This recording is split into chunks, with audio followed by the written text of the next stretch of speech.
घर वापसी सन 1952 से 53 के दौर की बात बता रही हैं यहाँ पे रमनिका जी कि इसी बीच प्रकाश का पत्र आया कि उसका तबादला अम्बाला हो गया है। यानी इसके पहले अजमेर थे, अब अम्बाला तबादला हो गया है। उसी दिन आहूजा भी आ पहुंचा। तब तक मैंने अरोड़ा का घर छोड़ दिया था और सामने अलग घर लेकर रहने लगी थी। आहूजा को अरोड़ा का घर में आना पसंद नहीं था। उसे नए घर का भाड़ा भी आहूजा ही चुका दिया करता था। उसको जब मालूम हुआ कि प्रकाश का तबादला अम्बाला ही हो गया है, तो उसने मुझे प्रकाश के पास तुरंत लौटने की सलाह दी। अब सवाल था कि सम्मानजनक स्थिति में प्रकाश के पास लौटूं कैसे। मैं प्रकाश से कह चुकी थी कि मैं अपने बल पर जीऊँगी। आहूजा ने ये ज़िम्मा अपने ऊपर लिया और उसने प्रकाश से बात की। प्रकाश मुझे लेने आया, बिना बहस या बातचीत किए। सबसे पहले हम दोनों हॉस्टल जाकर टूटू को लाए। मैंने अपना सामान समेटा और प्रकाश के साथ चलने के लिए तैयार हो गई। मैं अपना वेतन लेने अरोड़ा के पास गई तो उसने वेतन देने से इनकार कर दिया और कहा कि तुमने नोटिस नहीं दिया है नौकरी छोड़ने का।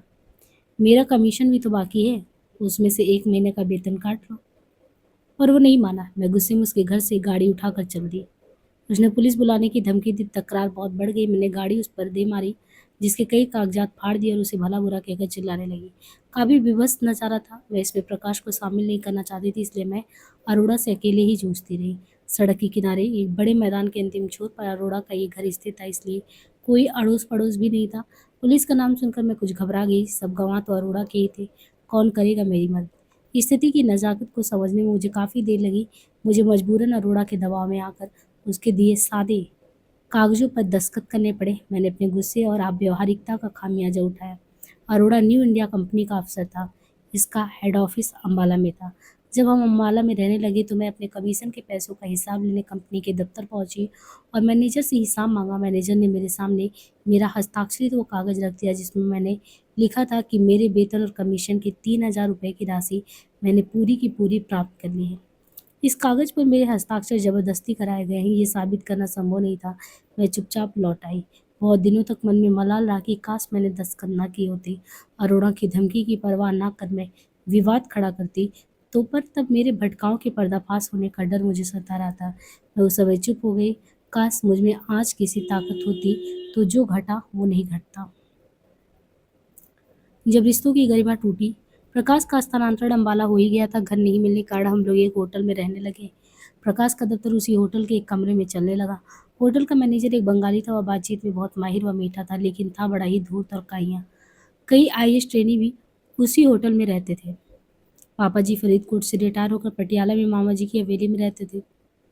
दादी के एक चचेरे भाई के परिवार की एक लड़की लजवा वो उन्होंने पढ़ाने के लिए बहुत पहले ही, जब वे मिलिट्री अस्पताल में थे, अपने पास बुला लिया था। वो भी नाना जी की हवेली में रहने लगी थी। अब अम्बाला में मामा जी अलग घर लेकर रहने लगे थे। मैं बीए पास कर चुकी थी। मैंने शाम को सनातन धर्म एचडी कॉलेज में एमए की क्लासेज ज्वाइन कर ली थी।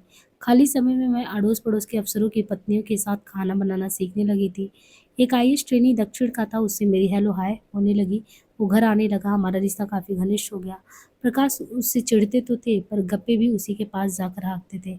बीच-बीच में आहूजा भी मुझे मिलने आ जाता था और मुझे वह उस अफ़सर से संबंध नहीं रखने का सुझाव देता था। अम्बाला में मेरी पैसों की ज़रूरत बहुत बढ़ गई थी। कॉलेज आने-जाने, पढ़ाई, किताबें एवं ट्यूशन की फ़ीस और मेरे फ़ैशन तथा ताम-झाम का खर्च भी बढ़ता ही जा रहा था। मैं फ़ैशन के नए-नए अंदाज़ अपनाती, सबके बीच अपनी पहचान बनाने को उत्सुक, खर्च पर खर्च किए जाती, ये सोचे बिना कि पैसे कहाँ से आएगा।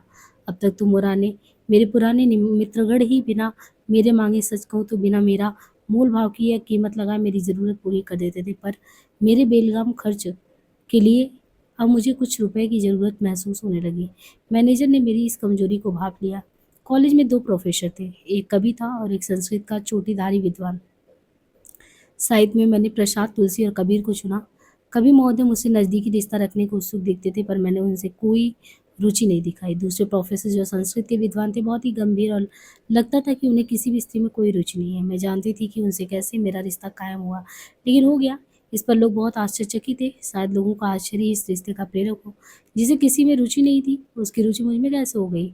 एक अनहोनी को मैंने संपन्न किया। शायद अहम ही इसका उत्प्रेरक होगा। यह व्यक्ति मेरी पसंद बन सकता है, या मुझे भी विश्वास नहीं था। मेनका और विश्वामित्र की जोड़ी जैसे थे, शायद हम दोनों वैसे ही। होटल के मैनेजर ने मुझे एक दिन पार्टी में आमंत्रित किया और बताया कि बाहर से हमारे कुछ मित्र आए हैं, आप लोग भी आइए। हम लोग गए, खूब खाए पिए। उनके वे दोनों मित्र अमृतसर के व्यापारी थे। वे लोग जब भी आते तो उसी होटल में ठहरते और हम लोगों से मेल जोल करते। प्रकाश के नहीं होने पर वे लोग ताश खेलने के लिए हमारे यहाँ आ जाते या मुझे अपने रूम में बुला लेते। वे लोग हमारे लिए उपहार ज़रूर लाते। वे लोग मेरे करीब होते चले गए। ये रिश्ते कोई प्यार के रिश्ते नहीं थे, बस ऐसे ही हो गए थे। मेरी ज़रूरतें उनसे पूरी होने लगी थी, शायद इसलिए भी मैं उनके एहसान के नीचे दबती जा रही थी। रिश्ते कायम हो गए थे, नज़दीकियाँ बढ़ गई थी। हाँ, उस आईएएस ट्रेनी से मेरा रिश्ता एक लगाव का था। उसके साथ कुछ बौद्धिक वार्ता भी हो जाया करती थी। वह दक्षिण का होने के बावजूद हिंदी अच्छा जानता था। गर्मी के मौसम में अमृतसर के व्यापारियों ने प्रकाश को सुझाव दिया, चलिए मसूरी घूम आते हैं। मैं तो मसूरी घूमने के लिए पहले से ही बहुत आतुर थी। पैसों की कमी के कारण प्रकाश दुविधा में था। मैनेजर ने कहा, चलिए चलिए गुप्ता जी, हम लोग मिलकर खर्चा बांट लेंगे। गाड़ी तो इनकी ही है, मैं भी साथ में रहूँगा। उसने मुझे इशारा किया कि मैं जाने के लिए हट करूँ। मैंने प्रकाश को आश्वस्त करने के लिए कह दिया कि मेरे पास भी कुछ पैसे हैं, मिलजुल कर पूरा पड़ जाना चाहिए। दरअसल पैसे मेरे पास नहीं थे। मुझे उन लोगों ने आश्वस्त किया था कि जो कमी होगी वे दे देंगे। हम दोनों और वह मैनेजर उन दोनों व्यापारियों की कार से मसूरी गए। एक होटल में ठहरे। स्केटिंग करते हुए मैं गिर गई, मेरी टेलबोन टूट गई। पूरे दिन आराम करना पड़ा। तीसरे दिन खूब नीचे घाटी में जाकर एक स्थल देखने का प्रोग्राम बना। मेरी मुलाकात जो है, कहते हैं कि इसी बीच तयशुदा कार्यक्रम के अनुसार उन दोनों व्यापारियों से एकांत में मेरी मुलाकात नहीं हो पाई, इसलिए उनको वायदे किए हुए पैसे भी नहीं दिए। मैनेजर भी नानुकुर करने लगा। तब तक प्रकाश को भरोसा था कि मेरे पास जो पैसे उसे बिल चुका कर हम लोग जल्दी वापस लौट जाएंगे। हम लोग अलग होटल में ठहरे थे जहाँ से मुझे उन लोगों के होटल में जाना था और उनसे एकांत में मिलना था, पर ये संभव हो ही नहीं पाया। मैंने कई बार मैनेजर से पैसे दिलाने के लिए कहा, उसने अपनी असमर्थता जाहिर की। जब मुझे कोई उपाय नहीं सोचा तो मैंने अपना खाली बटुआ घाटी में फेंक दिया। प्रकाश और अन्य लोग मेरे करीब आए तो मैंने कहा, मेरा बटुआ तो नीचे गिर गया। गाइड ने उस घाटी में उतरकर बटुआ खोजने की कोशिश को असंभव बताया। सब लोग उदास होटल लौटे। हमने उसी दिन वापस अम्बाला लौटने का फैसला किया। पैसे थे नहीं। प्रकाश ने होटल के मालिक से कुछ राशि उधार ली, जिसे मैनेजर ने बाद में मुझसे संबंध स्थापित कर वसूला था। हालांकि प्रकाश ने लौटकर मुझे बिना बताए ही उसके पैसे लौटा दिए थे, लेकिन मैनेजर थोड़ी देर में रुकने को तैयार नहीं था। एक अप्रिय घटना तो घट ही गई थी। प्रकाश के मन में शंका का बीज पड़ गया था। औकात से बढ़कर खर्च करने की मेरी आदत बढ़ती ही जा रही थी और ऐसे अवैध रिश्ते भी बढ़ते जा रहे थे। आज जब मैं उन प्रकरणों को याद करती तो मुझे खुद अपने पर गुस्सा आता है। मैं उन दिनों आज की तरह दृढ़ क्यों ना हो पाई? मेरा ये अपने शरीर का उपयोग मेरी यौन इच्छा से अधिक उसका व्यापार है। मुझे इसका एहसास कचोटने लगा था। उस जंजाल से मैं जितना निकलना चाह रही थी, उतना ही उसमें फंसती जा रही थी।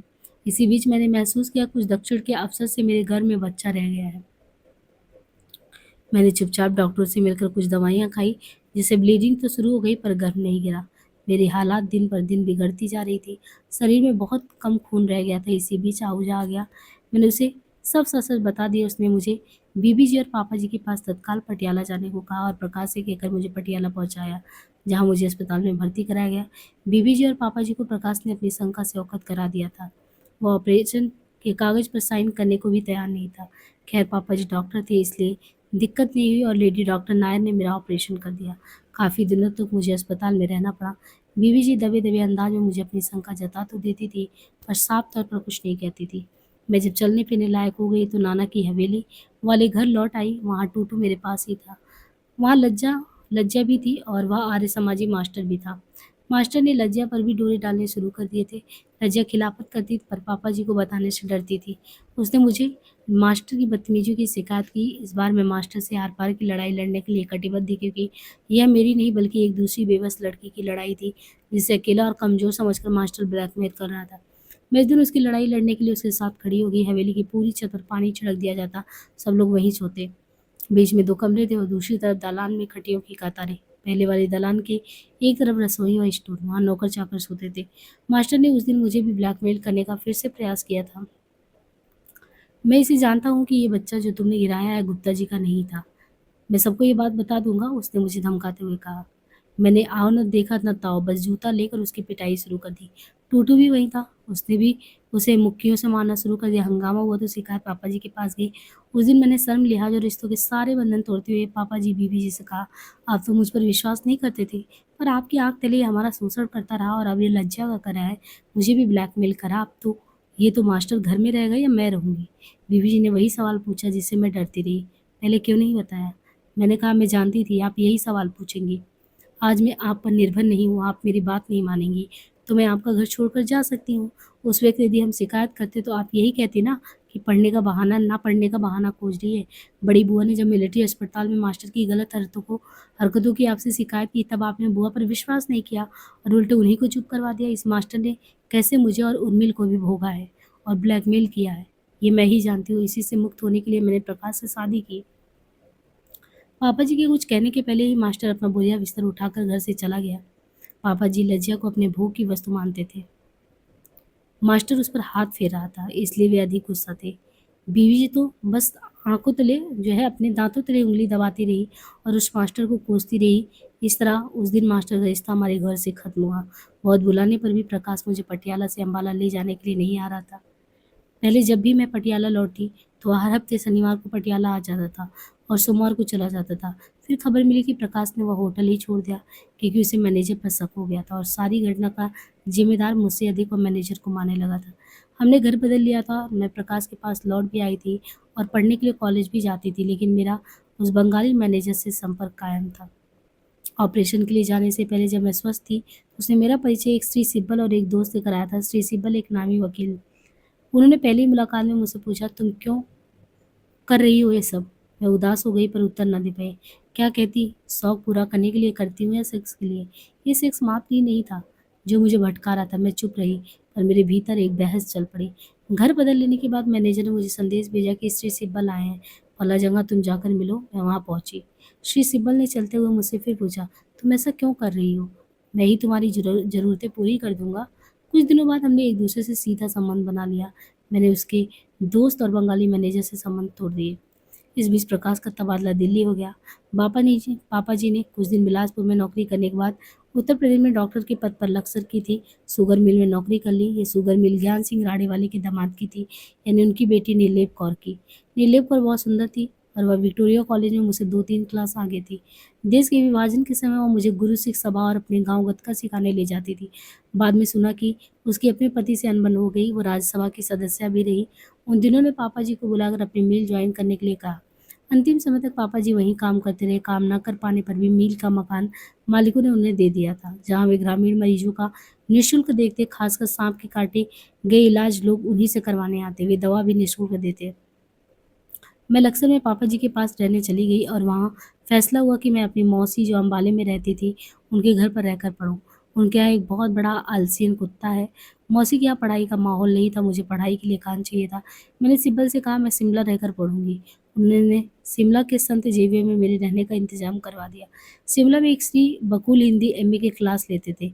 नीचे घाटी में उनका स्कूल था। मैं संत जेवियर से माल रोड होते हुए नीचे घाटी में पढ़ने जाया करती थी। श्री सिब्बल मुझे हफ्ते में 2 बार मिलने शिमला आ जाते थे और मैं संजीविया से एक दिन का ऑफ लेकर उन्हीं के साथ रहने उनके होटल में जाती।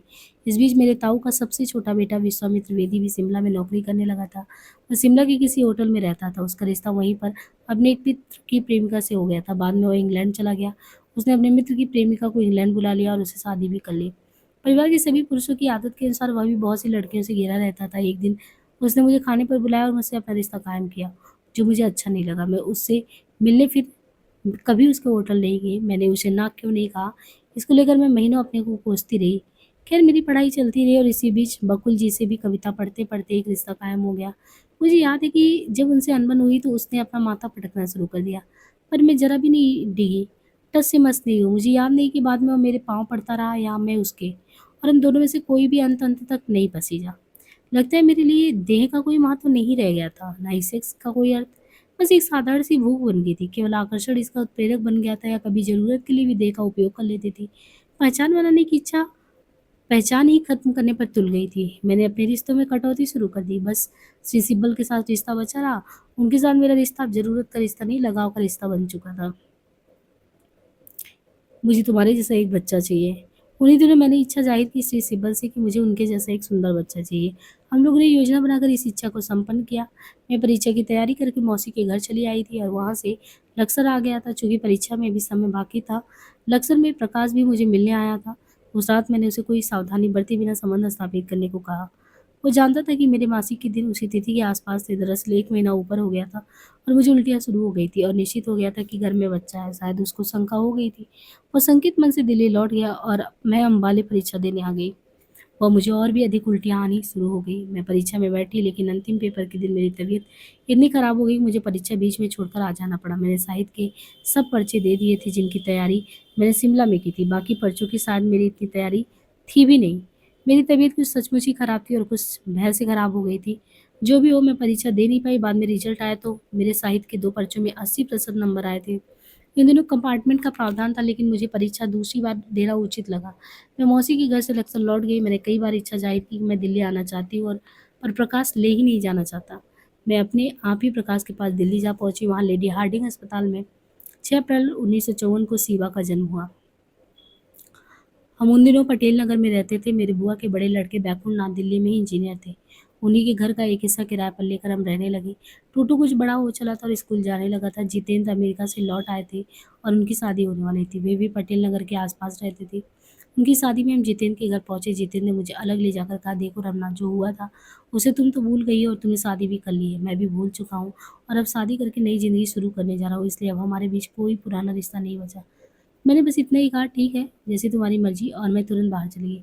कुछ दिनों बाद प्रकाश को आरकेपुरम में घर मिल गया। हम वहीं आकर रहने लगे।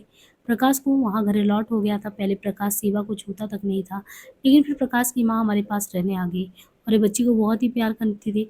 प्रकाश ने उसे मुसीबत कहना शुरू किया और यही मुसीबत सीबत से होते हुए शिवा और शिवा हो गई।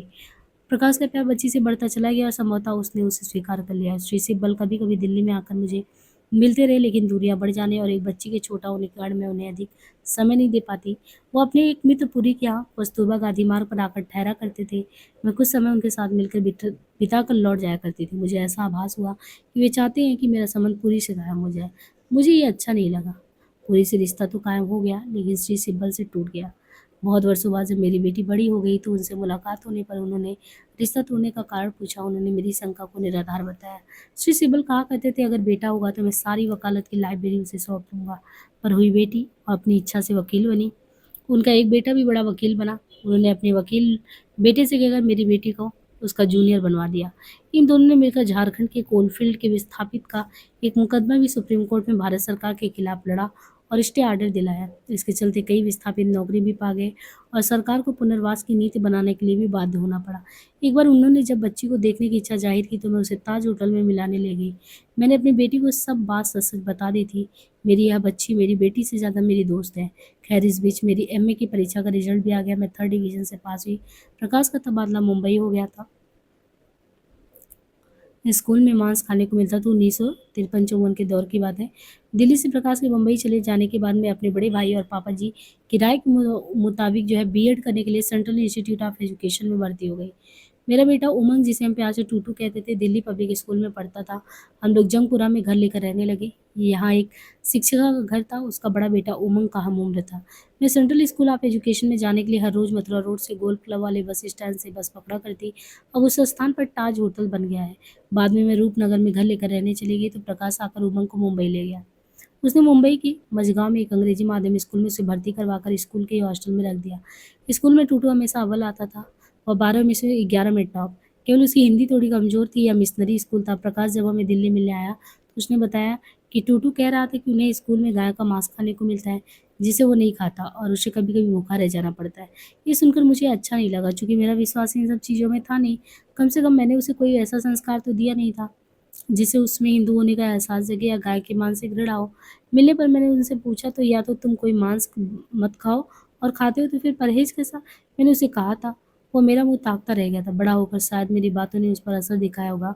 वो आप सब कुछ खाता है। मुझे पूरा विश्वास था कि प्रकाश भी उसे ऐसा कुछ नहीं सिखा सकता था। शायद ये एहसास उसके दादा दादी या स्कूल में पढ़ने वाले अन्य हिंदू छात्रों ने दिए हो, अथवा डीपीएस दिल्ली मथुरा रोड स्थित स्कूल में ये संस्कार सिखाए गए हो। इन दिनों ऐसे स्कूलों के निर्माण शरणार्थियों के समृद्ध परिवारों के लिए हो रहे थे। एक बार उमंग ने मुंबई में चर्चा की थी कि उसके स्कूल में सभी हिंदू छात्र प्रार्थना के समय चुप रहते हैं, वे ईसाइयों वाली प्रार्थना नहीं करते। सन 1954-56 की बात है। मुझे अब लग रहा है कि आज के इस सांप्रदायिक भूत का जन्म संभवतः बहुत पहले हो चुका था, जो अंग्रेजी राज में फला फूला और आज़ादी के बाद जवान हो गया। खैर, मैं विषय से भटक गई। उमंग की पढ़ाई मुंबई में जारी थी और उसका परीक्षाओं में टॉप करने का सिलसिला भी जारी था। जैसे वो मुस्कुराते हुए ही पैदा हुआ था। 1954-55 दिल्ली के जंगपुरा में जिस घर में हम किराए पर रहते थे, वहाँ एक शिक्षिका का घर भी था वहाँ पे, उसके भी 2 बच्चे थे शिक्षिका के, उसके पति की मृत्यु हो चुकी थी। वो अकेला उस घर में रहती थी। उसका बड़ा बेटा उमंग की ही उम्र का था। शिवा को मैं उसके बच्चों के पास छोड़ देती थी और बस से दिल्ली यूनिवर्सिटी बीएड की क्लास में जाया करती थी। मथुरा रोड पर मुझे बस का इंतज़ार करना होता था और वापस आने पर मैं वहीं उतरा करती थी। मैं उस दिन लाल पाड़ वाली सफ़ेद साड़ी पहने हुए थी। प्रशिक्षण की तैयारी के लिए बहुत से चार्टों के गोल-गोल बंडल को एक लंबे से फुटरोल से बाँध कर मैं अपने कंधों से बंदूक की तरह सटाए हुए थे। एक कंधे पर पर्स लटका हुआ था, उसी हाथ से मैं यूनिवर्सिटी की तरफ जाने वाली गाड़ी को इशारा करके ठहराने की कोशिश कर रही थी। देरी से आने के कारण उस दिन मेरी बस निकल गई थी। उन दिनों बस सर्विस भी बहुत खराब हुआ करता था, खासकर यूनिवर्सिटी की तरफ जाने वाली बसें काफ़ी देर में आती थी। एक बड़ी-सी गाड़ी मेरे पास आकर खड़ी हो गई, जिसे वर्दी पहने एक ड्राइवर चला रहा था और बगल में एक बहुत ही गोरा-चिट्टा गोल चेहरे वाला कटोरी रखी बिल्ली सी आँखों वाला लंबे कद का एक सौम्य व्यक्तित्व बैठा था। उसके चेहरे पर मुस्कान ऐसे बिखरी हुई थी जैसे वो मुस्कुराते हुए पैदा हो या उदास होना या रोना जानता ही ना हो। "कहाँ जाना है आपको?" "यूनिवर्सिटी," मैंने हकलाते हुए कहा। "चलिए मैं भी उधर ही जा रहा हूँ।" "नहीं, मुझे रास्ते में जहाँ यूनिवर्सिटी की बस मिले वहीं छोड़ दीजिएगा। आप बैठिए, जहाँ चाहिएगा उतर जाइएगा।" उसने स्वयं उतर कर मेरे लिए दरवाज़ा खोला। मैं झिझकते हुए कार में तो चढ़ गई। आज़ादी के बाद समाज में काफ़ी तब्दीलियाँ आ गई थी। अब स्त्रियाँ दफ्तरों में, खासकर स्कूलों और टेलीफ़ोन दफ्तरों में काम करने लगी थी और रात की पाली में भी करती थी। कॉल गर्ल का सिलसिला भी चल चल चुका था। कारों में लिफ्ट लेने की परंपरा दिल्ली में चल चुकी थी। वो मेरे बगल में आ बैठा। कुछ देर हम लोग चुपचाप बैठे रहे। "आप कहाँ रहते हैं?" मैंने पूछा। "यहीं थोड़ी दूर मथुरा रोड पर मेरी कोठी है।" उसने अपनी कोठी का नंबर मुझे बताया। "आप कहाँ रहती हैं?" "जंगपुरा," मैंने संक्षिप्त सा उत्तर दिया। "हर रोज़ आप बस से ही जाती हैं?" "जी।" "मैं भी रोज़ उधर ही जाया करता हूँ। आप चाहें तो मेरे साथ सफ़र तय कर सकती हैं। लौटते हुए बस में आ जाइएगा।" "नहीं, बस भी बहुत आरामदेह है। मैं पहले वाली बस पकड़ती हूँ, चूँकि वो खाली मिल जाती है।" "आपके हस्बैंड क्या करते हैं?" "वे केंद्रीय श्रम विभाग में श्रम निरीक्षक हैं। अभी उनका ट्रांसफ़र बम्बई हो गया है।" "आप नहीं गईं? मैं अपनी पढ़ाई पूरी करके जाऊँगी।" "आपके बच्चे?" "एक बेटा और एक बेटी। बेटा मुंबई में हॉस्टल में और बेटी मेरे पास है। मैं और मेरी पत्नी यहाँ दिल्ली में रहते हैं। हमारा घर तो मद्रास में है।" मैं चुपचाप सुनती रही, होंकार भरती रही। मैं लाइजन ऑफ़िसर हूँ। मेरा नाम राघवाचारी है।" उसने एक कंपनी का नाम बताया जो मुझे अब याद नहीं है।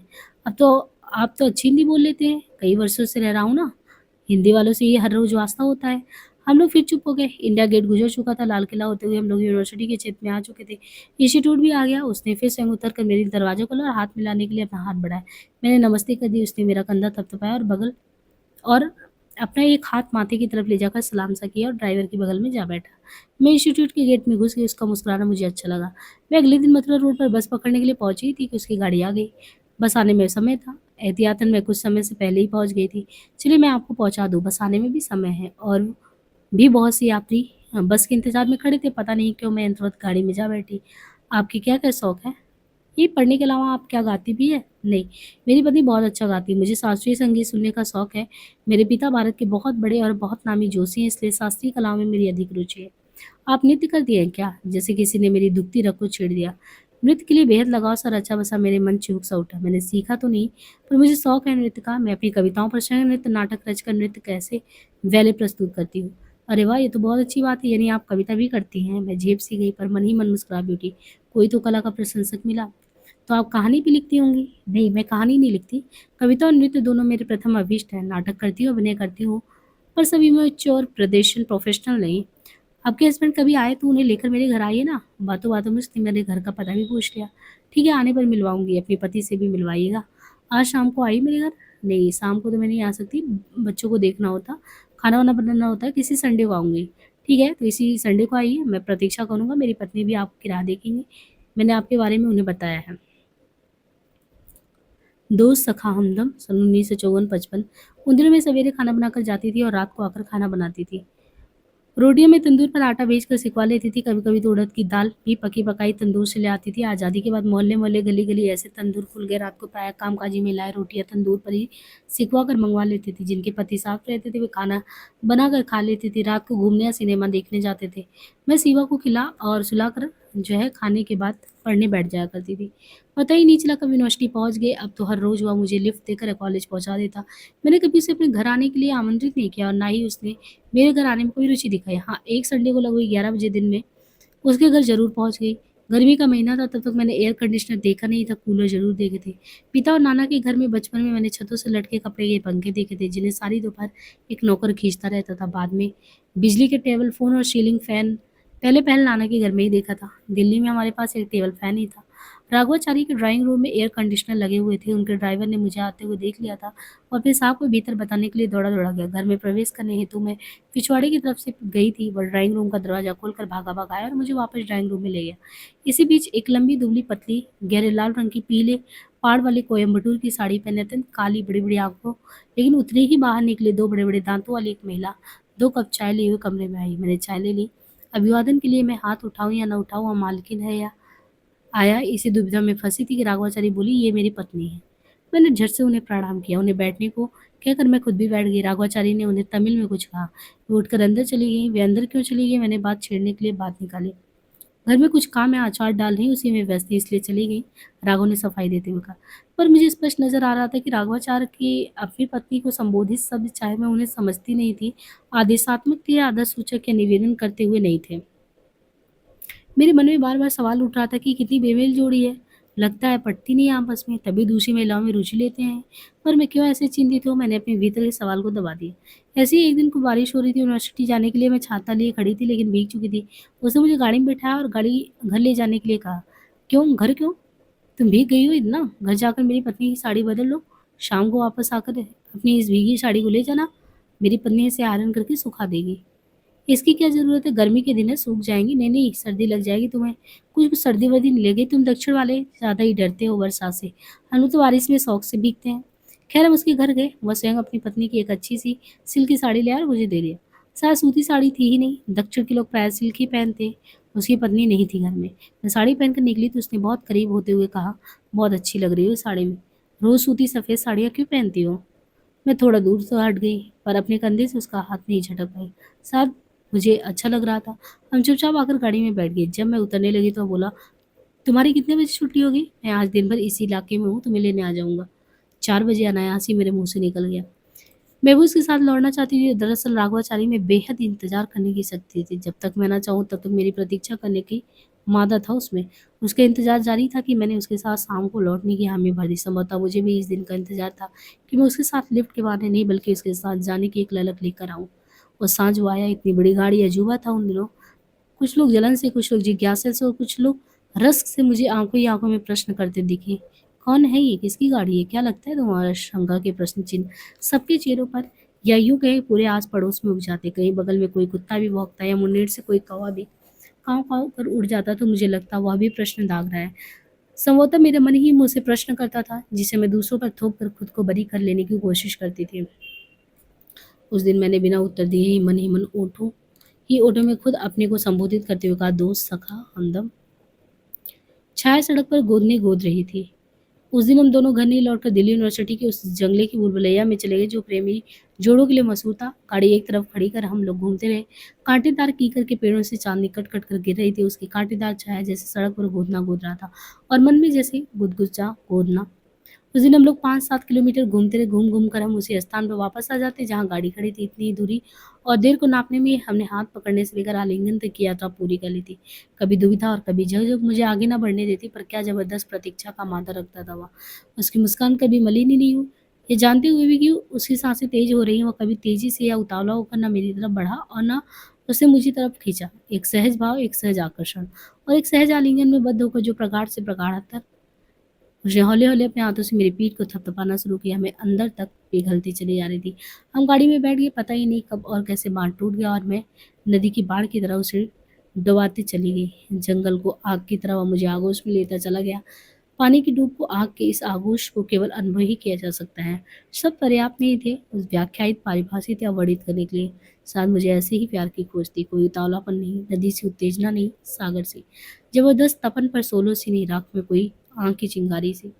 हमारी अंधेरी और चांदनी रातों की सैर नियमित होती चली गई। तुम यूनिवर्सिटी के पास घर ले लो, मैं वहीं तुम्हारे पास आ जाया करूँगा। यहाँ से तुम्हें इंस्टीट्यूट भी नज़दीक पड़ेगा। मेरा ड्राइवर तुम्हें छोड़ आया करेगा और वापस भी ले जाएगा। एक दिन उसने मुझसे कहा। मैंने प्रकाश को लिख भेजा, यूनिवर्सिटी के पास रूपनगर में घर लेकर रहने जा रही हूँ।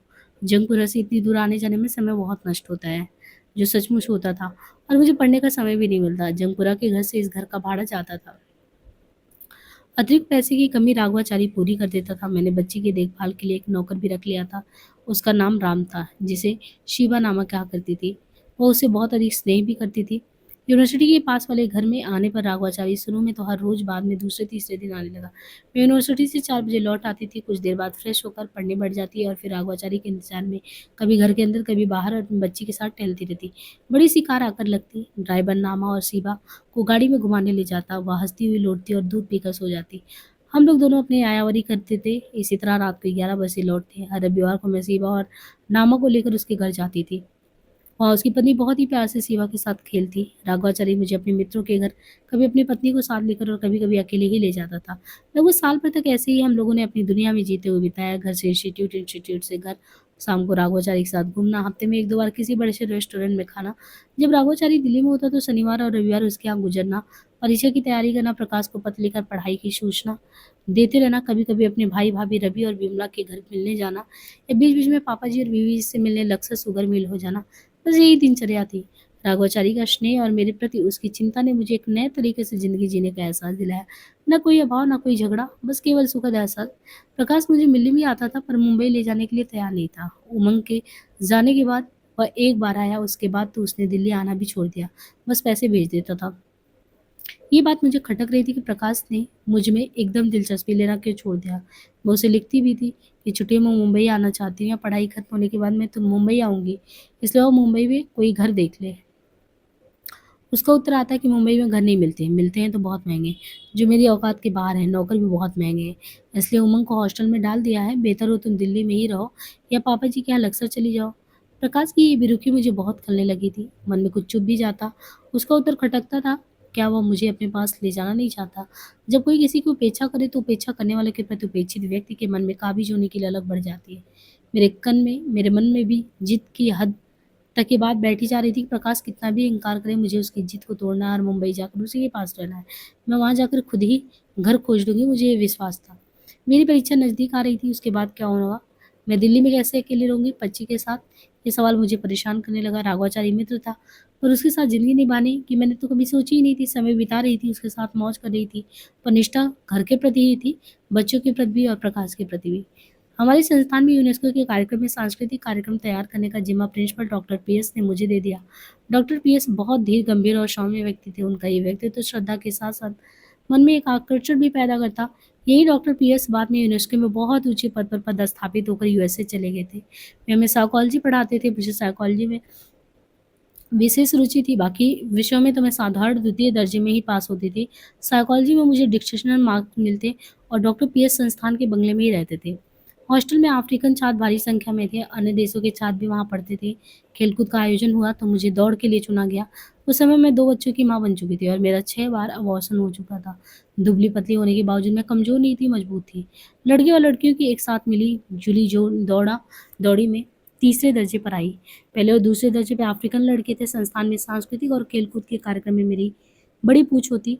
यूनेस्को के कार्यक्रम में नृत्य करने के लिए मैं संस्थान के नाट्यगृह की ओर से जा रही थी, तो एक ट्रक ने नीचे से आकर धक्का मार दिया। मेरे पाँव और घुटनों पर चोट आई, भीड़ जमा हो गई थी, लेकिन मैं झट से उठी और मैंने लपक कर ट्रक ड्राइवर को पकड़कर 2-4 चांटे जड़ दिए। मेरे कपड़े धूल और कीचड़ से सन गए थे। थोड़ी देर में मुझ पर बेहोशी छाने लगी थी। कुछ देर बाद मैंने खुद को अस्पताल में बेड पर पाया। संस्थान के टीचर मेरे इर्द-गिर्द बैठे थे। मैं शो में अपना नृत्य नहीं कर पाई, बाकी शो कैसा रहा? मैंने दुखी मन से पूछा। तुम दुखी मत हो, डॉक्टर पीएस ने दर्शकों को तुम्हारे साथ घटी दुर्घटना की सूचना दे दी है। बाकी शो अच्छा हुआ, तुम ठीक हो लो तो बहुत से शो होंगे। मेरा ड्राइवर को थप्पड़ मारना दिल्ली यूनिवर्सिटी में चर्चा का विषय बन गया था। मकान मालिक मेरी आवाजाही में कभी दखल नहीं देता था, उसे अपने भाड़े से मतलब था, इसलिए मकान मालिक ने नैतिकता से ज़्यादा भाड़े से आने वाली रकम को वरीयता देनी शुरू कर दी थी। पुरानी नैतिकता को ये कहकर टाल दिया जाता, अरे छोड़ो आजकल ऐसा ही चलता है, तो हम क्यों बने कबाब में हड्डी, हमें अपने पैसों से मतलब है। मुझ पर समय की कोई पाबंदी थी नहीं, मेरे कमरों का दरवाज़ा बाहर खुलता था। मैंने स्वयं खुद पर रात्रि 11 बजे की सीमा चस्पा कर रखी थी। मेरी परीक्षा हो गई। मेरी मम्मी बहुत बहादुर है। 1955-56 का दौर। परीक्षा देने के बाद मैं पापा जी, बीबी जी के पास लक्सर चली गई। वहाँ मैं बम्बई जाने की तैयारी करने लगी और एक दिन मैं मुंबई जा पहुँची। प्रकाश मझगाँव में डॉकयार्ड के नज़दीक लकड़ी से बने घरों में अपने दफ्तर के पीछे एक छोटे से लकड़ी के केबिन में रहता था। वह खाना बाहर खाता था। शादी से पहले भी प्रकाश ऐसे ही दफ्तर के पीछे एक कमरा लेकर रहता था। इस घर में कोई अड़ोस-पड़ोस नहीं था, सब दफ्तर ही दफ्तर था जो रात को बंद रहते थे। प्रकाश ने पूछा, यहाँ क्यों आई हो? तुम्हारे साथ रहने। क्यों? क्यों का क्या मतलब है? मैंने कहा था ना मत आना, मैंने लिखा था ना मैं आऊँगी। कहाँ है रहने की जगह यहाँ? कहाँ रहोगी? जहाँ तुम रहते हो, जैसे तुम रहते हो मैं भी रहूँगी। अच्छा है, खाना पकाना नहीं पड़ेगा, होटल में खाएँगे हम दोनों। अजीब हिमाकत है, हिमाकत नहीं हिम्मत कहो। मुझ में हिम्मत है कैसी भी परिस्थिति में गुज़र करने का। अगर दरकार हुई तो मैं भी नौकरी कर लूँगी। तो सिवा को कौन देखेगा? आयत देखेंगी, जो मुझे मिलेगा उससे आय का खर्चा निकलेगा। बहस करने की आदत नहीं गई तुम्हारी। गुलाम या मूर्ख बहस नहीं करते, ना मैं तुम्हारी गुलाम हूँ और ना ही मैं मूर्ख। बहस से डरते क्यों हो? जवाब दो। प्रकाश हार कर चुप हो गया। टूटू को मिलने नहीं चलोगे? अगले दिन मैंने पूछा। याद है तुम्हें अपने बेटे की? क्यों? क्या तुम सिवा को भूल गए हो? दूर रहने से रिश्ते टूट जाते हैं क्या? खैर अगले दिन टूटू से मिलने की योजना बनी। टूटू मुझे देखकर बहुत ही खुश हुआ और प्रकाश से लिपट लिपट कर आग्रह करने लगा, मम्मी को वापस मत जाने दो पापा। मैं मम्मी के पास घर आ जाऊंगा, वहीं रहूंगा, वहीं से पढ़ने जाऊंगा। जब तक मैं घर नहीं आता मम्मी को हर हफ्ते मुझसे मिलाने लाना। मैंने टूटू को इस तरह चूमना शुरू किया जैसे कोई खोई हुई चीज़ मुझे मिल गई हो। मैं उसके दोस्तों के सामने ही रोने लगी। टूटू ने मेरे कान में कहा, रो मत मम्मी। मैंने अपने सभी दोस्तों को बता दी मेरी मम्मी बहुत बहादुर है, बहुत पढ़ती है, पोएट्री भी लिखती है। मैं एकाएक हंस पड़ी। टूटू और मेरी बातचीत और हंसी और रुलाई से प्रकाश के मन की कड़वाहट भी कुछ हद तक धुल गई। लौटकर प्रकाश ने घर खोजना शुरू कर दिया। कोलावा में एक घर पसंद आया, मैं भी देखने गई। लकड़ी के दो लंबे लंबे, एक के अंदर एक बड़े बड़े कमरे थे। पीछे बाथरूम और किचन था। घर के अंदर जाने का केवल एक ही दरवाजा था। नीचे कोलावा के ग्रैंड बाजार की बड़ी दुकान थी। घर का नाम था आबू बेकर मैंसन। नीचे सब दुकानें, ऊपर सब घर। सभी घरों के दरवाजे गैलरी में ही खुलते थे। किसी घर में एंग्लो इंडियन, किसी में खोजा, किसी में बोरा, किसी में व्यापारी तो किसी में ब्यूटी पार्लर या फिल्म इंडस्ट्री के लोग। कोई गोवा की भाषा बोलने वाला तो कोई मराठी तो कोई अंग्रेजी तो कोई मुंबईया। वाजावासी केवल हम थे हिंदीवासी। प्रकाश उर्दू नुमा हिंदी बोलता था और मैं पंजाबी नुमा हिंदी। खैर उस घर के नीचे ब्यूटी पार्लर बहुत थे। ये मुंबई का पॉश एरिया था और व्यापारी क्षेत्र भी था। बगल में गेटवे ऑफ इंडिया और समुद्र था और कोलाबा के अंत में नेवी और मिलिट्री के सेंटर छावनी थी। थोड़ी ही दूरी पर विक्टोरिया स्टेशन था। वहीं सिलाई का बढ़िया स्कूल भी था। शिवा कुछ बड़ी हो गई थी, लगभग 3 साल की। वो खूब भागने भी लगी थी। मुझे बच्चों की फिक्र और लेस वाले कपड़े पहनने का शौक था। टूटू को 2-3 वर्ष तक मैं लड़कियों के कपड़े पहना कर ही अपना शौक पूरा करती थी। मुझे खुद अपने लिए भी फ्रिल और लेस के कपड़े बहुत पसंद थे। मैं कोलावा के शोकेस में एक से बढ़कर एक सुंदर लेस और फ्रिल वाले कपड़े टंगे देखती या लोगों को पहने हुए देखती तो मेरे मन में वैसे कपड़े खरीदने की उत्कट इच्छा होती। मैं अपनी सीवा को वैसे ही कपड़े में सजी देखने को उतावली होकर प्रकाश से दुकान में चलने को कहती तो कह देता, इतने पैसे कहाँ से आएंगे, तुम खुद सिल लो, मैं मशीन ला देता हूँ। मुझे तो सिलना सिलाना आता नहीं है। घर के काम से मुझे सख्त नफरत थी और बम्बई में मुझे यही करना पड़ रहा था। मैं सिलाई के स्कूल में दाखिला ले लिया और लगभग 6 महीने में फ्रिल वाले फ्रॉक सिलने लगी। मैंने केवल 2 चीज़ें सिलनी सीखी थी, सिवा के लिए फ्रॉक और अपने लिए पेटीकोट। न मैंने टूटू के लिए कुछ सिलना सीखा, ना प्रकाश के लिए पजामे सीखा। मन में एक किस्म की जिद थी या कुंठा थी, ये मेरा काम नहीं है। खाना बनाने के रोज एक्सपेरिमेंट होते हैं। मैं किताबें पढ़ पढ़ कर खाना बनाती और शाम को आधा कच्चा पका खाना प्रकाश चटकारे ले लेकर खाता और बहुत अच्छा बना कहकर खाना पकाने की तरफ मेरा जो है रुझान बढ़ाने की कोशिश करता। बढ़िया डिशें जो होटलों में मिलती थी मैं बना लेती थी, पर रोज़ाना का खाना मैं कभी ठीक से नहीं बना पाती थी। रोटी तो मैं आज भी नहीं बना सकती, मुझसे वो गोल होती ही नहीं है। प्रकाश को सरकार की तरफ से इंग्लैंड जाकर श्रमिकों पर सोशल वेलफेयर का कोर्स करने के लिए चुना गया। हमारा गुलाव में रहना संभव नहीं था। घर भी महंगा था। उमंग तो हॉस्टल में था ही, सेवा अब छोटी ही थी। जैसे 6 महीने के लिए जब तक प्रकाश इंग्लैंड रहेगा हमने सांता क्रूज में एक घर खोजा और वहाँ रहने चले गए। कुछ दिनों तक प्रकाश भी हमारे साथ वहाँ रहा। माँ और बाबूजी के आने के बाद उसे इंग्लैंड के लिए रवाना होना था। सांता क्रूज का जो समय था इनका 56-57 का दौर। घर 2 माले पे था और यहाँ पानी की बहुत किल्लत थी।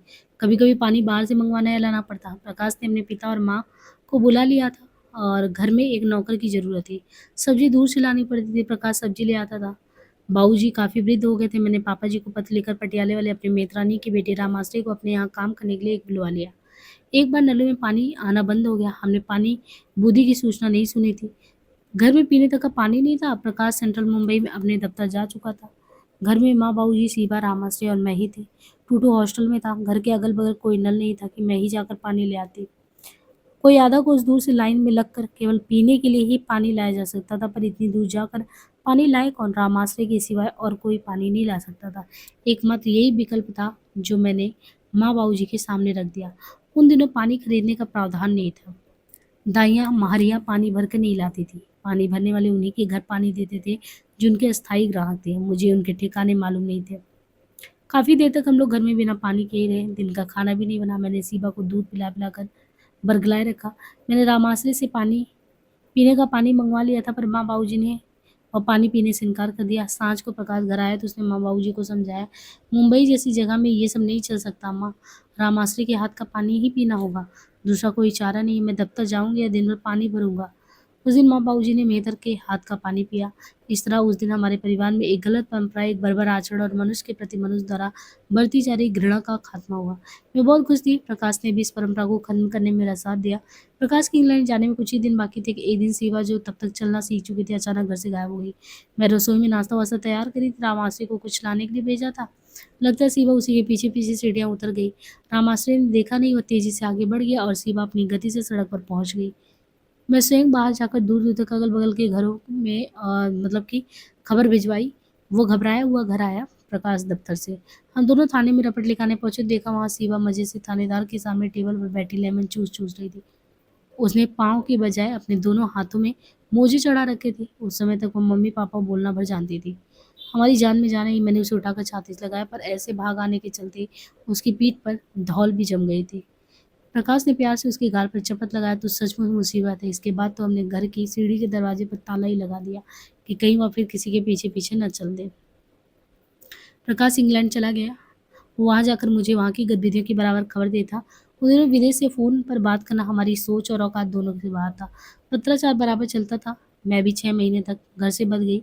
माँ बाबूजी भी मेरे पास रहे और रामाश्री भी। घर मैंने उन्हीं के हवाले कर दिया, जैसे जी चाहे चलाओ, लेकिन रामाश्री से छूट-छात करने पर मुझे दखल देना पड़ता था। प्रकाश पानी की जहाज़ से गया था, तब हवाई जहाज़ आम आदमी की पहुँच के बाहर था। 6 महीने बाद प्रकाश लौटा। पहली बार हमारे घर में बिजली का ओवन कम चूल्हा आया। मुझे चिकन रोस्ट बनाने का शौक था। प्रकाश को भी ये पसंद था। घर में कॉन्टिनेंटल खाना बना सके, इसलिए ओवन लाया गया था। प्रकाश के लौटने के बाद हम फिर घर बदल कर मैरिन ड्राइव चले गए। मरीन ड्राइव और मराठी भाषा से परिचय। हम सांताक्रूज से घर निकलकर मरीन ड्राइव के लिए एक फ्लैट में आ गए थे, जो मरीन ड्राइव स्टेशन के पीछे समुद्र की तरफ बने फ्लैटों में तीसरी बिल्डिंग में था। और वहाँ पे एक पारसी औरत का घर था। उसी के फ्लैट के यहाँ एक बड़ा सा कमरा था, जिसे ट्रंक रखकर हमने 2-3 भागों में बांट लिया था। अगले हिस्से का एक भाग ड्राइंग रूम और एक डाइनिंग रूम बना लिया, और ड्राइंग रूम के पीछे बेडरूम और डाइनिंग के पीछे स्टोर रूम, बीच में एक छोटी सी गैलरी छोड़ दी। इस घर में सिवाय गृहिणी के मैंने कोई खास रोल अदा नहीं किया। घर में जो काम करने वाली बाइयाँ आती थी, उनसे भाषा को लेकर मैं प्रायः उलझ जाया करती थी। वे मुझे तुम बोला करती थी और अपने को हम कहती थी। मैं उन्हें समझाती थी कि तुम अपने से छोटे को बोलते हैं, बड़े को आप वो कहते हैं, पर वे समझती ही नहीं थी।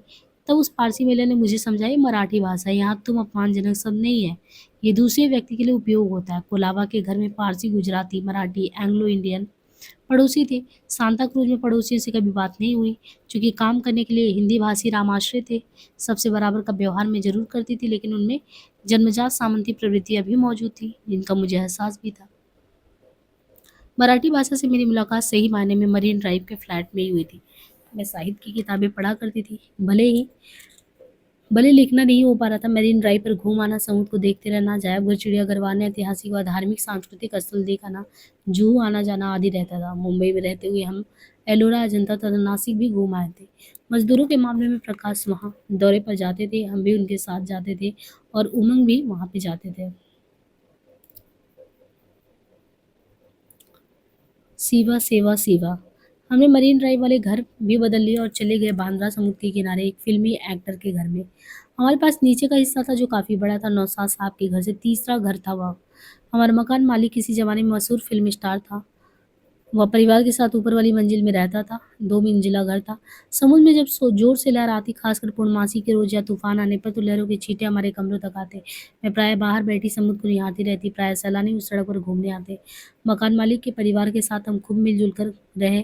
उनके साथ मिलकर होली दिवाली मनाते। उनकी एक छोटी सी प्यारी सी मतलब कि लड़की थी, जो फिल्म में जाने की तैयारी कर रही थी। सभी कला प्रेमी थे। माहौल मुझे बहुत आकर्षित था लगा। मैंने गोपी कृष्ण के यहाँ जाकर कथक नृत्य सीखना शुरू कर दिया। घर आकर मैं घंटों रियाज़ करती थी। सिवा छोटी ही थी, वह अभी स्कूल जाने लायक नहीं हुई थी। मेरे नृत्य की दर्शक सिवा और उस फ़िल्मी परिवार की लड़कियाँ थीं। मेरे साथ फ़िल्मी दुनिया की मुमताज़ भी गोपी कृष्ण से नृत्य सीखने आती थी, जो बाद में एक्टिंग भी करने लगी थी। मुंबई में गणेश चतुर्थी का पर्व बहुत जोश खरोश से मनाया जाता है। बड़े-बड़े मंडप सजते हैं, जहाँ नाटक और नृत्य का प्रदर्शन होता है। गणपति बप्पा मोरया के नारे चारों तरफ गूंजते हैं। गोपी कृष्ण ने मरीन ड्राइव पर लगे मंडप में मेरे नृत्य शो का इंतजाम कर दिया। और अपने यहाँ से तबला, सारंगी और वादक भेज दिए। मैंने इस शो में रवींद्रनाथ टैगोर की कविता आम्रपाली को नृत्य नाटिका में पेश किया था। उसकी कमेंट्री गोपी कृष्ण की पत्नी ने की थी। खैर, वहाँ मेरा पहला शो हुआ। ऐसे शो हर वर्ष गणेश चतुर्थी पर नए पुराने कलाकार सहयोग स्वरूप देते थे, पैसों पर नहीं। मेरी सहेली सील की बहन बांद्रा में ही रहती थी। हम उसे मिलने गए। उसके साथ स्त्री के इतर संबंधों पर काफ़ी बहस भी होती। वो जितनी बुद्धिमान थी उतनी देखने में बदसूरत, बड़े-बड़े दाँत और उसकी बड़ी-बड़ी आँखें। औरत की अस्मिता से लैस पर हीन भावना से ग्रस्त वो शराब की आदी हो गई थी। उसका पति भी पीने में माहिर था, पर पत्नी के विपरीत था, दिखने में सुंदर था। कलाकार तो था, पर बौद्धिक नहीं था, जैसे वह थी। पति की तर्ज पर वह भी रिश्तों का निरर्थक मानता था। पत्नी पर रौब तो नहीं जमाता था, पर अपनी कोई जिम्मेदारी भी नहीं निभाता था। उल्टे पत्नी उसकी मदद करती। दोनों स्वतंत्र पंछी की तरह रहते। वहीं पर मेरी बेटी सीबा से सीबा हो गई, शीबा से शीबा हो गई। मैंने उसका नाम मीरा तरंग रख दिया था। उन्हीं के घर पर एक दिन लड़के को अपने साथ खींच कर लाते हुए दौड़ी-दौड़ी मेरे पास आकर कहने लगी, "मम्मी, मेरा नाम ट्रंक है ना?" इतना सुंदर नाम का अंग्रेज़ी वर्ज़न सुनकर मैं छटपटा गई। मैंने उसे एक तमाचा जड़ते हुए कहा, "अपना नाम क्यों बिगाड़ती हो?" भैया ने कहा कि मेरा नाम ट्रंक है। शिवा ने रोते हुए कहा। शिवा का घर का पुकारू नाम शिवा था। विनाका टूथपेस्ट की एक शिवा नाम की कंपनी थी। स्कूल के बच्चे शिवा को टूथपेस्ट की कंपनी कहकर चिढ़ाते थे। मैंने उसका नाम मीरा के साथ तरंग कर दिया। बच्चे उसे बिगाड़ कर मेरा ट्रंक कर दिए। सभी अंग्रेजी स्कूलों के छात्र थे। शील की बहन ने शिवा से कहा, चलो तुम्हारा नाम बदल देते हैं, उन्हें शिवा कह देते हैं सब, और मेरा ट्रंक भी तुम्हारा नाम हम रख देते हैं शेवा क्वीन, बात सेवा वाली सेवा। मैंने भी स्वीकृति दे दी कि अंग्रेजी पढ़े बच्चों ने तो नाम की दुर्गति कर ही दी, कम से कम ये नाम तो नहीं बिगड़ेगा। पर घर वालों ने सा को श तो मान लिया, पर शब्द को, यानी एक तरीके से जो सबसे ज़्यादा अशुद्धि होता है ना, ये दंत सा बोलना है, तालव्य सा बोलना है, तो ये वो शेवा की बजाय सीबा बन गई। वो बड़े फ़क्र से अपनी सहेलियों से कहती, मैं क्वीन बा शेवा हूँ। शेवा घर वालों ने शेवा का हिंदीकरण सेवा कर ही दिया था। कई लोग तो इसके नाम को शिव से जोड़ते हुए पूछते, क्या इसका नाम शिवा है? मैं जोरदार ढंग से खंडन करते हुए कहती, नहीं नहीं, ये शिव की शिवा विवा नहीं है, ये शेवा शिवा बनी है, यानी सेवा का हिंदीकरण किया घर वालों ने। नामों को देवता से जोड़ने की प्रवृत्ति दुनिया भर में है। मुझे देवताओं की कब्र खोदना ज़्यादा अच्छा लगता है। औरत की ताज़गी और समाज में ऊंच नीच का कारण सदैव देवत्व ही तो रहा है। मीरा और तरंग दोनों नाम मुझे बहुत पसंद थे। बाद में मैंने अपनी छोटी बेटी जो 1960 में पैदा हुई, उसका नाम तरंग रखा था। मुझे बचपन में दो बड़े शौक थे, अभिनय और नृत्य, अभिनय करना और नृत्य। और बांद्रा में मैंने जो है नृत्य की गतिविधियां शुरू कर दी थी। जालंधर से पटियाला तक मैंने अभिनय की गति बढ़ा दी थी। पर प्रकाश के विरोध ने और उनकी दूर दूर के छोटे कस्बों में पोस्टिंग के कारण मुझे अभिनय का अवसर मिलता ही नहीं। मुंबई में बांद्रा आने पर मैंने नृत्य सीखना शुरू कर दिया। राघवाचारी से संबंध चल रहा था। मैं जब भी बीवी जी से मिलने जाती अक्सर, तब अपने भाई रवि के यहाँ दिल्ली ज़रूर रुकती और राघवाचारी के साथ एक दिन ज़रूर बिताती। उसे एक सा लगाव सा हो गया था। यह रिश्ता जैसे एक अंडरस्टैंडिंग पर आधारित था। हम मिलते थे बस अपने एक जैसे स्तर पर एंजॉय करने के लिए। उसका वह आभिजात्य आचरण जिसमें सामंती और शिष्ट बिल्कुल भी नहीं, बल्कि आधुनिकता, कलात्मकता, रोमांस ज़्यादा था, मेरे कला प्रिय मन को बहुत भाता था। मेरी व्याहता जिंदगी में आई अत्यधिक व्यापार नुमा व्यवहारिकता मुझे प्राय कचोटा करती थी। राघवाचारी का सानिध्य मुझे वैवाहिक सौदागरी से मुक्ति दिलाता था। हालांकि ये रिश्ता जो था उल्लास का सौदा ही था, मैं कह नहीं सकती थी, पर वह एक अनकहा लिखित समझौता जरूर था, आनंद बांटने का। उन दिनों अक्सर आते जाते मेरा एक टिकट कलेक्टर चमन से भी रिश्ता बना, जो मुझे कभी द्वितीय श्रेणी में तो कभी प्रथम श्रेणी में अपने पास पर मुंबई और बाद में मद्रास तक पहुंचाकर लौट जाया करता था। अभिजात बने रहने की चाह, स्वर की ललक मुझे चमन जैसे लोगों से रिश्ता रखने को मजबूर कर देती। हमारी फर्स्ट क्लास में सफ़र करने की औकात नहीं थी। केवल ट्रांसफ़र पर ही हम प्रथम श्रेणी में सफ़र करने का एंटाइटल्ड होते। प्रथम श्रेणी तो क्या, हम बार बार लक्सर का दौरा भी नहीं लगा सकते थे। मेरी इच्छाएं मुझे रोकने नहीं देती थी। मेरी महंगी लिपस्टिक और मेकअप का शौक और महंगा सफ़र सभी की पूर्ति ऐसे ही मेरे मित्रों द्वारा की गई। ये मेरे भटकाव का दौर था। शायद मेरा नैतिकता बोध खत्म हो गया था, या कहूँ मेरी ललक, मेरी इच्छा शक्ति और जिद पर हावी हो चुका था। मेरी वफादारी के दौर में जब प्रकाश ने मुझ पर शक किया, तो वफादारी शब्द ही मुझे निरर्थक लगने लगा। हालांकि मुंबई में मेरा कोई नया रिश्ता या लगाव किसी के साथ नहीं हुआ। हाँ, प्रकाश का ही एक बड़ा अफसर जो गुप्ता ही था, प्राय जब भी हमारे घर आता मुझे मिलने के लिए निमंत्रण देता रहता। मैं काफ़ी दिनों तक उसका विरोध भी करती रही, पर एक दिन जब प्रकाश ऑफिस गया हुआ था तो वह धमका, और उसका लहजा धमकी और चेतावनी का था। मुझे सबसे बड़ा डर ये था कि कहीं मैंने इनकार किया तो वह प्रकाश का अहित ना कर दे। प्रकाश के प्रमोशन के कागज आगे बढ़े हुए थे। उसने लालच का हथियार भी अपनाया। मुझे वह कभी अच्छा नहीं लगा। फिर एक दिन वह कामयाब हो ही गया। मैं उसे सहने लगी थी, पर भीतर से भीतर घोर नफ़रत भी। हालाँकि नफ़रत के साथ जीना और सहना मेरी नियति बन गई थी। घर में सदैव उसके मौके की तलाश में ही रहती थी जब उसे दरवाज़ा दिखा सकूँ। उसने बहुत दिनों तक मेरा पीछा किया, यहाँ तक कि वह मद्रास और धनबाद तक भी मेरा पीछा किया। जब तक वो रिटायर नहीं हुआ तब तक वह मेरा उपयोग करता रहा। जालंधर के बाद मद्रास पहुँचने की अवधि के बीच वफ़ादारी की भावना और प्रकाश की प्रतिबद्धता एक प्रकार से समाप्त हो गई, और प्रकाश की लगातार टोका-टोकी और शंकालू नज़रों का धता बताने के लिए मैं भी अपनी मनमानी करने पर तुल गई। हम बांद्रा वाले घर में ही थे कि प्रकाश का प्रमोशन हो गया और साथ ही मद्रास के लिए तबादला भी। प्रकाश तुरंत मद्रास चला गया। तय हुआ कि वो हमारे लिए घर ठीक करके कुछ दिनों में मुंबई आएगा, तब हमें ले जाएगा। टूटू की परीक्षा के बाद उसे मद्रास में भर्ती करवा दिया जाएगा। तब तक हम बांद्रा के उसी घर में रहेंगे। मेरा नृत्य प्रशिक्षण भी जारी रहेगा। बांद्रा के घर में रहते हुए मैंने नृत्य सीखा था, इसलिए उसमें एक लगाव सा हो गया था। समुद्र की नज़दीकियाँ बहुत नज़दीक हो गई थी। उससे दूरी भी खटकने लगी थी। नृत्य का अभ्यास छूटने का भय भी था। मद्रास में कौन सिखाएगा नृत्य, ये प्रश्न भी बार बार मन में आता था।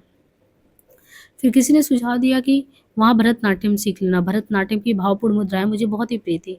कथक में मुद्राओं की कमी मुझे खला करती थी, इसमें केवल गति ही था।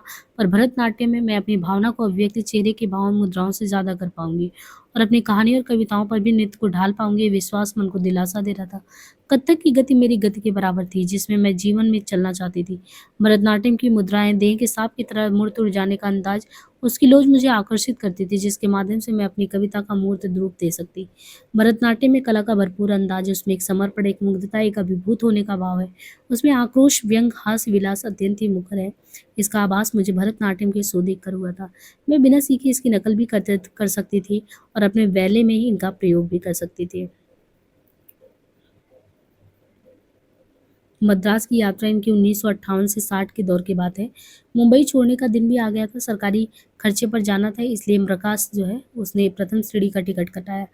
हमारे पास 3 बर्थ थे, एक नीचे 2 ऊपर। चौथी नीचे वाली बर्थ पर एक हरी आंखों वाला गोरा, एक हरे बदन का कोई युवक था। वो अंग्रेज जैसा लगता था, पर उसके गाले बाल भेद बता रहे थे कि कहीं भारतीय खून का हिस्सा भी उसमें है।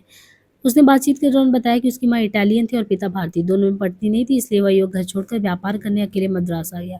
प्रकाश से उसकी काफ़ी मित्रता हो गई। घर से हम खाना बनाकर लाए थे, जो इस लंबे सफ़र में कम से कम 3 टाइम चलता। और गाड़ी में पेंट्री कार का खाना उन दिनों हमें महंगा लगा, इसलिए आमतौर पर घर से ही पूरी पराठे वगैरह बना के ले आए थे। उसकी हरी-हरी आँखें मेरे मन में उतर गई। वह बीच-बीच में मुझे बार-बार टकटकी लगाकर देख लेता, फिर तो उसकी नज़रें मेरी समूची देह पर नाटक पे फ़ोकस करने हेतु फ्लैश लाइट की तरह घूमने लगा। वह नज़रें जैसे-जैसे मुझे चलाते हुए मेरी देह से गुजरती जाती, मेरा शरीर शिथिल हो जाता। प्रकाश ऊपरी बर्थ पर सोने चला गया। शिवा भी गई। वो आधी रात को मेरी बर्थ पर ही आ गया। मैं भी उसका इंतज़ार ही कर रही थी।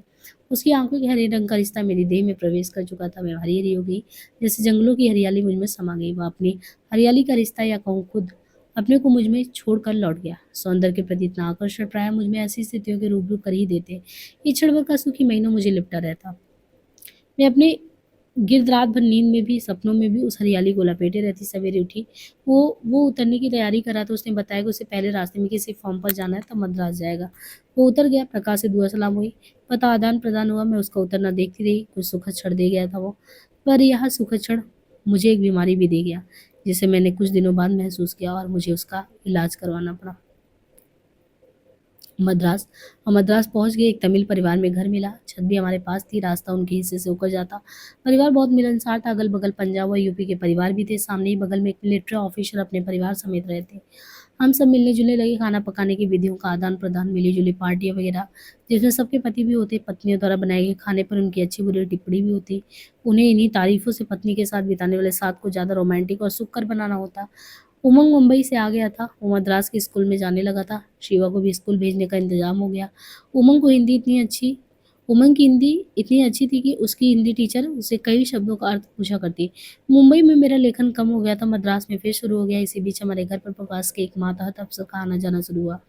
प्रकाश यहाँ सहायक समायुक्त के पद पर था। आगंतुक अफसर लेबर इंस्पेक्टर था। रात को हम सब ऊपर छत पे सोते थे।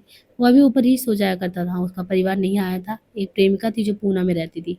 प्रकाश ने उसके खाने की व्यवस्था अपने घर पर ही कर दी थी। प्रकाश दौरे पे जाता तो वह दिन में ही घर पर आ जाता था। वह अपनी मोटी प्रेमिका के हिस्से सुनाता। ये वही अफसर था जो रोपड़ में, जब मैं शादी से पहले प्रकाश को मिलाने गई थी, तो वो पोस्टेड था। मुझे मोटी स्त्रियाँ ही पसंद हैं, वो कहा करता था। इस पर मैं बहुत हँसा करती थी। उसके किस्से सुनते-सुनते कब हम मिल जाए गए पता ही नहीं चला, और एक रिश्ता कायम भी हो गया। पर ये केवल सेक्स सुख का रिश्ता नहीं था। कि कोई लगाव है प्रतिबद्धता का। ऐसे ऐसे रिश्तों में प्रतिबद्धता हो भी नहीं सकती। जब दोनों को सुख की दरकार होती तो हम मिल लेते। ये ठीक वही स्थिति थी, जब भूख लगी तो जो मिला खा लिया। ऐसी भूख को मनाने की ग्रंथि से अब तक मैं मुक्त हो चुकी थी। हालांकि मैं पति नाम की खूंटी से बंधी थी, पर उसे मैं एक रस्मी रिश्ता मानकर निभा रही थी। इसलिए अपने प्रेम के रिश्ते गोपनीय ही रखती, पर अगर प्रकाश को पता चल जाए तो मैं सच सच कह भी देती।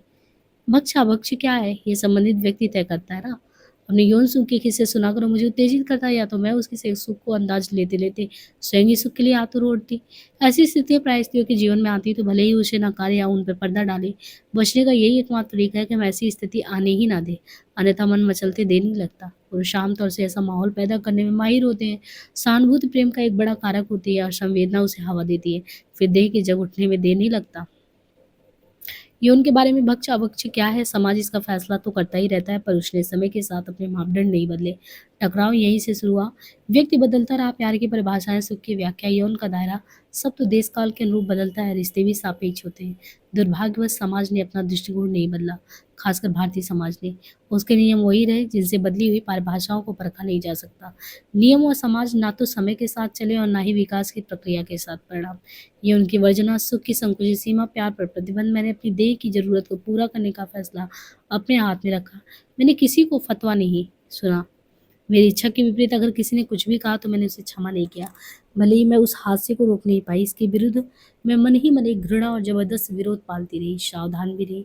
खैर, दिन बीतते रहे। इसी बीच मैंने गौरी अम्मा की एक शिष्य से भरतनाट्यम सीख लिया, सीखना शुरू कर दिया। खाना पकाना सीखना, पार्टी, यौन सुख के प्रयास, नृत्य का अभ्यास, सभी साथ साथ चलते रहे। मैं कभी एक गृहिणी के रूप में समय बिताती तो कभी नर्तकी के रूप में। एक दिन बड़े जोर से मेरी ओवरियों में दर्द उठा। शायद यही हरी आंखों वाले की देन थी।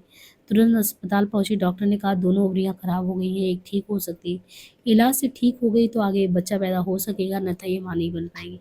दोनों ओवरियां निकाली भी जा सकती हैं, लेकिन तब इनके हार्मोन बदल जाएंगे। हमने इलाज करवाकर एक और बच्चा पैदा करने का फैसला लिया और इलाज चालू हो गया। कुछ माह बाद डॉक्टर ने गर्भधारण करने की इजाज़त दे दी। मैं नहीं चाहती थी कि इस बच्चे का पिता प्रकाश के सिवा कोई और बने, इसलिए मैंने प्रकाश के उस ऑफिसर मित्र को अपने पास आने से मना कर दिया। पेट में तरंग रह गई। इस बीच हमने घर बदल लिया था। उसी मोहल्ले में ही एक बड़ा मकान था। कोई हमारे साथ इसमें नहीं रहता था। घर के बाहर एक मैदान था, वह बगीचा लायक जमीन भी था। मुझे बागवानी का बड़ा शौक था। बम्बई में मैंने गमलों में कैक्टस, मनी प्लांट का बेल लगा रखा था। पिछले घर में भी हमने ढेर सारे पौधे लगा रखे थे। हमारे पास कंचम्मा नाम की कोई दाई काम करती थी, जो मद्रासी भोजन पकाकर हमें खिलाती। वह एक भी शब्द हिंदी या अंग्रेजी का नहीं जानती थी। आखिर समस्या के निदान के लिए मैंने एक स्कूल में दाखिला ले लिया, जो बाहर से आए लोगों को तमिल बोलना सिखाते थे। मैं तमिल शब्द और वाक्य हिंदी लिपि में लिख कर लाती और कन्नम्मा के साथ उनका उच्चारण सीखती। इस प्रकार मैंने तमिल बोलनी सीख ली और कन्नम्मा भी कुछ कुछ हिंदी। इसी बीच शिवा बहुत बीमार हो गई। उसकी आंखों तक में चिकन पॉक्स निकल आया। रोज डॉक्टर के यहाँ आना जाना शुरू हो गया। प्रकाश का वह अफसर भी मदद कर देता था। कंजम्मा ने भी शिवा की बहुत सेवा की। शिवा मरते मरते बची। तरंग के पेट में आने के बाद भी मेरा भरतनाट्यम सीखना जारी रहा। 8वें माह तक मैं नृत्य करती रही। लेडी डॉक्टर से तय कर लिया कि प्रसव के बाद मेरा ऑपरेशन कर दिया जाएगा, ताकि आगे और बच्चे ना हो। मैंने लेडी डॉक्टर से बात कर यह भी सुनिश्चित कर लिया था कि पेट पर ऑपरेशन का बड़ा निशान ना पड़े। भरतनाट्यम की डस्ट नाभि के नीचे से ही शुरू होती है। ऑपरेशन का चीरा नाभि के ऊपर लगता है। डॉक्टर ने एक छोटा चीरा लगाकर यह ऑपरेशन करने का आश्वासन दिया। 1960 में मद्रास के एक मूर्त अस्पताल में तरंग पैदा हुआ। उस दिन डॉक्टरों ने मेरा नसबंदी का ऑपरेशन नहीं किया। दूसरे दिन प्रकाश ने खुद तो मुझसे कुछ नहीं कहा, पर टूटू को सिखाकर मेरे पास भेजा। उसने आकर बड़े प्यार से कहा, मम्मी मुझे एक और भाई चाहिए, आप ऑपरेशन मत करवाओ। मैं समझ गई ये प्रकाश की सीख है। मैंने टूटू को समझाया कि लड़का लड़की में कोई अंतर नहीं होता। तेरे ताऊ के ये मामा के लड़के भी हैं, तो तेरे भाई बहन के लिए भी बनने के लिए तेरी बहन भी तो तेरे ही जैसी है लड़की। ये पुराने विचार हैं, मैं इन्हें नहीं मानती। फिर मुझे भरतनाट्यम सीखना है। बच्चे होते रहेंगे तो मैं कैसे सीखूंगी। उमंग को शायद मेरा तर्क समझ आ गया। वह चुप कर गया। शायद प्रकाश ने ही बच्चा पैदा होने के साथ ऑपरेशन न करने की सलाह डॉक्टर को दी थी। खैर, 8 दिन बाद मेरा ऑपरेशन भी हो गया। मैंने तरंग को उमंग की गोद में लेटाते हुए कहा, बहन से प्यार नहीं करोगे क्या? उसने तुरंत तरंग से खेलना शुरू कर दिया। शिवा के लिए तो तरंग एक खिलौना ही थी। वह उसे लाड करने लगी। तरंग की देखरेख के लिए हमने पन अम्मा नाम की एक आया को रख लिया। वह शिवा और तरंग से इतना घुल मिल गई थी कि वह प्रकाश के तबादले के बाद हमारे साथ धनबाद तक आ गई। तरंग 6-7 माह की थी जब प्रकाश का तबादला धनबाद हुआ। ये 1960 की बात है। एक प्रकार से मेरे घर से जुड़ाव या कहूँ कि घरेलू दिनचर्या का अति था। मद्रास और शायद इसलिए मद्रास छोड़ते इस जीवन और इस दिनचर्या से निजात पाने की मेरी इच्छा भी बलवती होने लगी। बच्चा ना होने का ऑपरेशन भी मैंने इसलिए करवाया था कि मैं मुक्त होकर नृत्य कर सकूँ। नृत्य ही नहीं इसलिए भी कि मुक्त प्यार का सुख प्राप्त कर सकूँ। अब हर पल माँ बनने का डर भी जाता रहा। माँ जिसका बनना कब गौरव बन जाता है और कब कलंक या स्त्री नहीं जानती। ये समाज के हाथ में, पुरुष के हाथ में है। चूँकि माँ देवी है, उल्टा इसका मुहर पुरुष ही तो लगाता है जो बाप कहलाता है। मैं माँ की सृजन शक्ति का बच्चा पैदा करने की क्षमता को गौरव में मानती थी। किसने बीज डाला ये मेरे लिए गौण था। मैंने खेती बंजर रखने का फैसला लिया, फिर कोई विवाद नहीं होगा, फसल ही नहीं उगेगी तो मिल्कियत कैसी? जमीन है, धरती है, उस पर दावे करते रहे पुरुष। उन दावों से क्या होगा? धरती तो धरती है, वो अपने अस्तित्व के कारण है। किसी मालिक या पुरुष के कारण धरती धरती नहीं होती, औरत ही किसी पुरुष के कारण औरत नहीं होता। सो मैं अपने में एक संपूर्ण औरत बनने का सपना लेकर मद्रास से चली, एक मुक्त औरत। हम भुवनेश्वरपुरी होते हुए धनबाद आए। मंदिरों में कुचिपुड़ी नृत्य की कई मुद्राएं दे देकर मैं अभिभूत हो रही थी। मैं उनकी नकल करने के लिए उद्यत थी। रात को होटल में आईने के सामने वैसी ही मुद्राएं बनाती जो मैं दिन में मंदिरों में देख कर आती। द्वारका भी गई थी, कृष्ण के भागने की कथा भी सुनी थी। वहां समुद्र में समाई पुरानी द्वारका नगरी की कल्पना भी कर रही थी। लहरों की उठान अपने नृत्य की मुद्राओं में ढालकर स्वयं धरती के ऊपर छा जाने का प्रयास। लौटते हुए संपूर्ण समर्पण की मुद्रा में बीच बीच जाती मैं फैन बनी उमड़ उमड़ आती मैं बालों से धसक धसक मैं। शायद मुझे खुद अपने से प्यार हो गया था, क्योंकि मुझे आज तक किसी ने प्यार ही नहीं दिया था, केवल मुझसे प्यार लिया था। किसने क्या किया था, क्या नहीं किया था? एक आहूजा ने ही तो प्यार किया था। फिर तो मैं प्यासी ही रही। प्यास को ही तो प्यार करने लगी थी मैं। जब मैंने इस प्यार को नृत्य के प्यार में बदला तो वहाँ देह से कुछ ऊपर उठ गया, या कहूँ अलग हो गया। मेरी देह की प्यास नृत्य की मुद्राओं से, पाँव की गति से तीव्रतर होती तो नृत्य से निढाल में धरती को हाथों से सला सला कर प्यार पा लेती। फिर कभी आधी रात को नींद खुल जाती तो मेरी कल्पना मेरे मन को उकसा देती। मैं उठ बैठती, दिन भर देखे सौंदर्य को या प्यार के सुखद क्षणों को याद कर अपनी तृप्ति हेतु अक्षरों को बटोर डालती, जो शब्द बन जाते, वाक्य बन जाते और फिर बन जाते कविता। मैंने देह से ऊपर उठकर प्यार करने की कला सीख ली थी। नृत्य और कला से ही मैंने दीक्षा ली। नृत्य की गति में मेरी उत्तेजना विलुप्त हो जाती।